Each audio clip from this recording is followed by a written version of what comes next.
Катица Јанева повторпат е фатена како дава лажен исказ.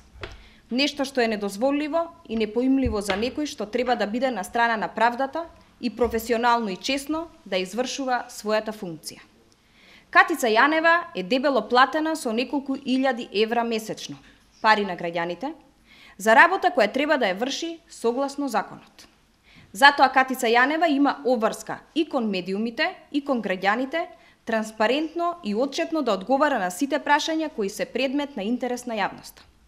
Последното прашање кое се отвори во низата околу Катица Јанева е дали таа дала лажен исказ заверен кај нотар, под морална и кривична одговорност дека поседува насад со смокви постар од 3 години. Насад кој не постоел согласно законските прописи, а излажала дека постои само за да го земе земјиштето. Ова е скандал сам по себе.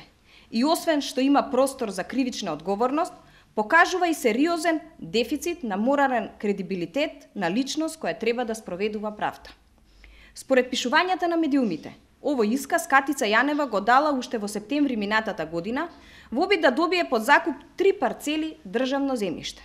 Преку овој исказ Катица Јанева се обидела да искористи социјалната мерка со која преку јавен оглас им се доделува земјоделско земјиште на лица чија основна дејност им е земјоделието и од која се разбира обезбедуваат екзистенција за своите семејства.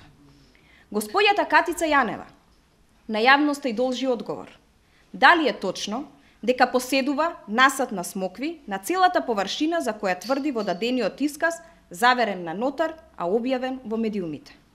Дали овој насад со смокви, за кој под целосна, кривична и морална одговорност, тврдите дека е ваш, го имате соодветно пријавено во анкетниот лист, кој имате обврска да го доставите до Државната комисија за спречување на корупција? Како ги коментирате, господјо Јанева, наводите на Бирото за вештачење дека исказот кој сте го дале пред нотар е невистинет, односно дека немате соодветни насади на 70% од површината, иако сте тврделе поинаку под морална и кривична одговорност. Оваа поволност, која нуди владата во јавниот оглас, е наменета пред се за регистрирани земјоделци, па легитимен е интересот на земјоделците дали вие сте регистрирани или постоел обид земјиштето да биде земено од страна на некој кој нема интерес да го обработува за сметка на вистинските земјоделци. Функционер кој треба честно и професионално да ги извршува законските овластувања, не смее да остави црни дамки зад себе. Јавноста од вас се уште очекува да го чуе одговорот и околу барањето за добивање на државен стан.